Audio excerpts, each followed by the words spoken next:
Ed. I'm Sandy. And we're kind of giving a short review of our brand new 2020 Chevy HD with a 6.6 liter gas engine in it. We've had this truck about a month now. We've actually only been able to drive it 3 days. Yeah, about 3 days. At 226 miles, we had a mechanical failure where the transfer case broke. And we bought it when I had 15 miles on it? 20. 20 miles on it? 20, yeah. And that was my test drive, and I had 20 after we got done with the test drive. Been in the shop ever since. This is now the, what is this? August 30th. August 30th. So it's been in the shop for like 28 days.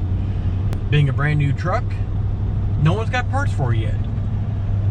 The transfer case was broken, something internal was messed up. Not per se the truck's fault. Someone didn't put something together right, most likely in the transfer case. They got it taken care of 3 tries later. They lost the first transfer case in the mail. The second transfer case came in wrong. Completely wrong part for a whole different truck. And then they had it labeled, the part, it was the right part number in the right box, but it was the wrong part. So the third try, they finally had one overnighted, brought in, took them 4 hours, put it on, done. My truck's back now. But took 28 days to do. Now we've got a whopping 352 miles on it. Going to be doing a pulling video with it, how well it compares to the 6.0 gas, which is why I traded in for this one. I liked my 6.0 truck. It was a 2014 2500. Great truck. Just didn't quite have enough power. So we're hoping this one here has a little better power. Colorado's where it struggled at. In the mountains. It did great. Our old truck. We started pulling mountains with our new RV. And it's not that heavy an RV. Weighs about 7,000 pounds, and we probably had 1,000 pounds of generators, extra water, extra fuel, supplies. So it wasn't that heavy of a load, especially for a 3/4 ton truck. For the first really hard mountain pass we came through, the truck pulling fine, all of a sudden it started losing power. Looked down at my temperature, I was like 240 degrees. I backed off the throttle, let it cool off. We're like, okay, this truck can't handle these loads. We finished the rest of the trip going a little slow, taking it easy on the mountain passes, made it home, decided we're getting a new truck. The next day we went in and bought this one. This is not a loaded truck by no means. This is the custom truck. It's got few bells and whistles. Bare bones. It is not loaded. It doesn't have... I don't have seat warmers. I'm gonna miss those. No seat warmers. We're gonna miss having dual climate. Ed is 6'4", and he sat in the back seat and still had plenty of leg room. He was able to stretch his legs out. On a 14, there's probably 8 more inches of leg room in the rear of this truck than the 2014. She had a 2017, had better leg room than my 14. This one even has better leg room than that. We made some compromises on getting this truck. Like I said, we lost a little bells and whistles, but the price point was there. I couldn't bring myself to spend $8,000 extra for seat warmers and little odds and ends stuff. We're going to use this truck for working. We're going to use this truck for pulling loads through the mountains in, Colorado, New Mexico. And we're going to use it as a truck. This is not going to be a pavement princess. It's going to be work. There will be some roads we're on 100 miles, never touch pavement. I mean, it'll be gravel washboard roads. We're going to put this truck to the test very shortly. The center console. Granted, this is a custom truck. This is not a loaded truck. So this nice big center console doesn't open. There is no latch. Nothing. For this to open. The 2019 loaner, it was identical, but there's a latch here, and this opened up to where you had the big storage all through here. This one, nothing. That's all foam under there. Actually, it's hollow. I can get my hand under there. Yeah. So that's why Chevy not spend an extra $4. Yeah. Make every one of these open. Don't make it as an option you have to pay to get. Yeah, there's the 19, this was all storage under here. This had a big opening here. But I mean, you do have the full bench seat if you want it. But even with the full bench seat, this still opened on the 19s. My 17 had storage under there. My 14 had storage there. So why did you cheap out right there, Chevy? I mean, that was probably $4 is what it cost you to do that. And then USB ports on the 19, it had 2 USB ports here. A USB-C as well. And a USB-C. behind where the dogs are, there was 2 USB chargers back there. This one doesn't have that. And But yes, again, we could have spent the $8,000 and got all that. That's it. We could have spent more money. We just couldn't justify it. That's it. That's We a had a lot budget of money and for a little bit of stuff. Yes, it's convenience. Yes, it's stuff that we're kind of missing. And Misha's coming up for some attention. But we got it anyway. But now, to show you another thing that I don't care for, and it's going to take me some while to get used to, are these mirrors. Yes, they're big toe mirrors. Granted, my 14 had big toe mirrors, but these have the outdoor work lights on the middle of them there.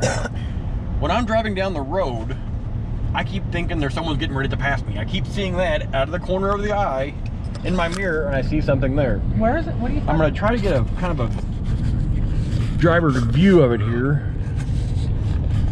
It's GoPro, don't touch much. But when I'm driving down, you can kind of see it there out of the corner. This little guy right here.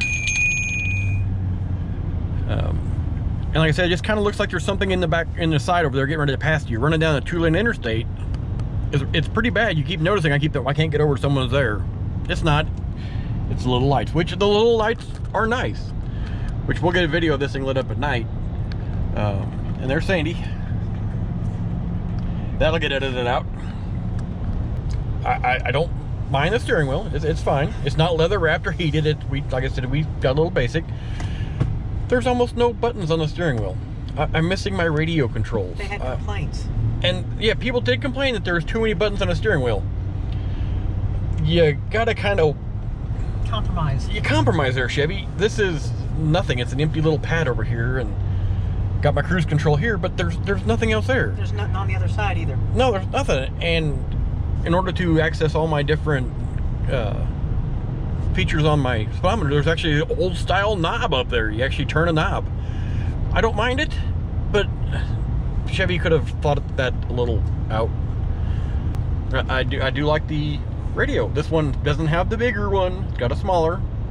Get what you pay for. But it's fine. It works good. The radio actually sounds really well in this thing. But that's enough complaining for now. So now we're going to talk about the stuff we love about this new truck. I think it's a good looking truck. It's a very good looking truck. And I love the floor mats. The floor mats in this truck blows every other floor mat I've ever seen in any other truck away. Whenever we first hopped in this truck at the dealership and looked at it, I thought, oh, it's got vinyl floor in it. I don't want vinyl floor in the truck. I like vinyl floor because of the dogs. It's easier to clean. But and then let's see if I can show you. These are floor mats. But these may use it, may not. But these floor mats cover the entire floor. You can see like maybe 3 square inches of carpet underneath these floor mats. It is like 4 pieces. It's driver's side, passenger side, and then the rear, same thing. They kind of seam together in the middle, cover everything, which is great for us and the dogs. And Colorado trips, snow, mud, Florida with the sand, things like that. It's going to be a lot easier to keep clean. We got a black truck, and it's all black. It's black everything. Yeah, this truck's black. It looks phenomenal when it's clean. We haven't got this one dirty yet, but it's going to be like any black truck. Once you get it dirty, it's not going to look good. Next video, I'm going to be doing a pulling video with this truck, and we're just going to hook the RV on it. Right now, we're down in Branson. We're going to hook it up to the RV. We're going to take it up Highway 65. Some people will know how bad the hills are here. There are some pretty deep, pretty long, pretty steep hills. To see how well it pulls compared to that 6.0. I had that 6.0 for 3 years. Great truck, a little down on power. We're going to see how this compares. I should have done some timed pulls and that kind of stuff before I got rid of the other truck, but it was kind of a last minute decision to buy a new truck. So we'll have to make it do. But I know a couple of the hills, and I know how fast I can pull the RV up the hill. We're going to compare. Now, while this truck was in the shop, we had a 2019. It was a half-ton four-wheel drive with the 5.3 liter engine. And we pulled a trailer that weighed, we think we figured out about 5,000 pounds with what we had on it. 5,000 pounds. And the hills, the Branson Hills on 65, I think there was 2 hills. Even the temperature, the temperature went up a little bit. Not bad, nothing that worried us or anything. But when it was getting halfway up those hills, that truck was starting to heat up just a little bit. But again, that was a 5.3 liter half-ton truck. you know, we didn't have it for pulling purposes. That was just our loaner that the dealership gave us while this truck was in the shop. Something I wanted to be sure and add, you know, yeah, we went through kind of a nightmare with this truck. That dealership, to me, did phenomenal. They didn't have, when you look at the GM warranty, they don't have to give you a vehicle under their warranty policy. They gave us that 2019. It had 20 miles when we left with it, and just gave it to us. I mean, they're just like, here's a truck, take it. Obviously, we weren't going to pull or work that truck or anything. It was a loaner. They stayed in touch with us. You could tell when that service manager called, Ed, he didn't want to have to make those calls. You could tell he was just as sick and frustrated over the shipping issues than the wrong part. But Ozark Chevrolet in Ozark, Missouri, and to me, they went above and beyond. They did everything they possibly could. They were already to the point offering us a buyback. They were going to take the truck back. But, you know, we wanted our truck. We wanted our truck fixed, and now we got it, and we're going to see how she does. We're going to talk about a few other things on this truck that we don't 100% care for right off the bat. Yeah, Chevy's not paying us nothing for these videos, so you're going to get brutally honest. That's it. We're just doing this because we got a new truck. We want to kind of show it off. We're wanting to start doing YouTube videos on our road trips, our adventures. Everybody's always asking about where we're going, and we do go to some neat places that a lot of people don't go. Fuel mileage, we not 100% sure yet. I did reset my trip odometer. We're not going that fast, but these are hilly roads. I'm averaging 17.5 right now. Running down the interstate during our test drive, I was averaging 17.5, 18 miles a gallon. Still a brand new truck, 370 miles on it, not even broken in yet. This transfer case now has about 100 miles on it after they replaced it. Have we already gone 100 miles today? We've already went 100 miles today. We're going to do a video very shortly of this truck pulling the exact same load as my 2014 6-liter gas truck did. So we have a pretty good comparison compared to the 6.6. But if you want to see that video, make sure you click like and subscribe, because we will post that video very shortly. I am trying to let this truck break in just a hair more before I hook the RV on and start pulling with it. The owner's manual says 500 miles. Don't think I'll even make it to there. We'll probably hook the camper to it tomorrow or the next day. See what happens. We're getting to live a lifestyle a lot of people only dream of, so we're going to try and start documenting that. But now you won't see us on camera a whole lot. Both of us are a little camera shy. We don't like having the camera pointed in our face. I'm sucking it up a little bit. She's getting some pictures of me here. I don't think she's got a picture of herself yet on the camera. I might in the mirror, I don't know. Okay. But we're going to start off, and like I said, we're doing the truck starting off. We're going to be doing our trip through Colorado. You're going to see these two a lot. Sorry I interrupted, but you're going to see these two guys a lot. Molly and Mishka. I should have introduced you two right off. You'll see lots of videos here. We've got bow fishing boats. We do bow fishing. We have jet skis. Snowmobile. We have a snowmobile. We live in Missouri. We have a snowmobile.